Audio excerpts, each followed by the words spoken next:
If you're new here, I'm Larry Strunk. This is my wife, Angela. We have three boys, Larry Jr., Noah, and Lincoln. And we have been privileged to be called to go to Honduras as full-time missionaries. And so this is our last Sunday here. And so Dave asked us to come and just give a couple words, a few minutes to just share our heart with you. So a couple months ago, my friend asked me, who else from your church is going with you to Honduras for 2.5 years? And I was like, oh, it's just our family. But then I realized that wasn't true because you all have been with us on this journey. You have stood by us, you have prayed for us, you have encouraged us, you have financially supported us. You are sending us to Honduras, but you are going there with us as well in our hearts. You are our eternal family, and we are so thankful to you, Catalyst, for being our people. We know that your prayers and your encouragement are what's going to sustain us whenever we go through hard times, whenever we're doing what God has called us to do. I know many of you have looked to us and you felt like what we're doing is radical. Now I can't read, guys, because I got tears in my eyes. But you felt like it's radical, but it's not. It's just simply obedience to what God has called us to do. 4 years ago, God called us to go to Honduras for our first trip, and we obeyed, and it changed our lives. 3 years ago, God called us to lead a community group, and we were like, ooh, don't want to do that. But we obeyed, and it has been a blessing in our lives.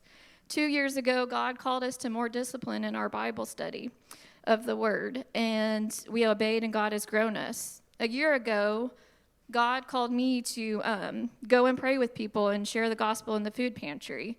And those of you who know me know that I'm an introvert who'd rather be in the corner. So that was hard for me, but I obeyed, and it was a really big blessing in my life. So through all these things and more, God was equipping us and preparing us for this next season of obedience. And Catalyst, I want to ask you today, what is God calling you to do? Maybe it seems radical, or maybe it's just your first step out of the corner. We say something here at Catalyst that everybody knows, listen to God, and has that been something that you just say, you repeat after Dave? Or is it something that you're living out? James 1:22 says, be doers of the word and not hearers only, deceiving yourself. Catalyst, we're going to Honduras because we've listened to God and we've done what he said. Our prayer is that you will listen and obey whatever God is calling you to do. And we love you all so much. So we started coming to Catalyst in April of 2021. We've worshiped together, we've served together, we've sweat together, we've played together. We've been in community together. I remember the first year I went to Kramer's Lake for the church picnic, and I disconnected the top of my lip, gave myself a frenectomy, because Dave challenged me to go off the top rope swing, and I face planted the lake. And then the next year, Dave made a statement that he wanted Little Smokies at the church picnic, and I came out and I said, don't bring Little Smokies to the church picnic, and you guys brought like 20 crock pots of Little Smokies to the church picnic. But all kidding aside, I know that God has used this body of people to speak into my life. I know he brought us here for this season in our lives, and I know we wouldn't be equipped to go on the mission if it wasn't for Dave and this church pushing us, or pushing me, to grow closer to Christ. When we started here, I didn't know if there was a church for me.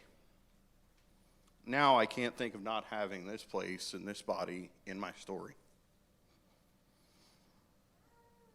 I've been truly blessed to be here at this time. Now, I've been told by many of you that you're proud of me and my family. And I want to say thank you. Thank you for the words of encouragement. But we're ordinary people who serve an extraordinary God.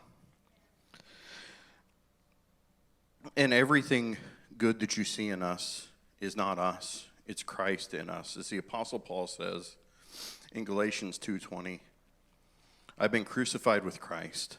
It is no longer I who live, but Christ who lives in me. In the life I now live in the flesh, I live by faith in the Son of God who loved me and gave himself for me. It is humbling to be in this position, and I'm honored to be called to this journey. Can you grab me a tissue, please? I'm holding back the tears. You guys don't even know. Catalyst, thank you for being the church. As we move on, know that we love you and we're praying for you. Know that Dave is going to be Dave, and he's going to push hard. And whenever it gets on your nerves, just like it got on my nerves, know that he loves you and that he just wants to see Christ magnified in your life.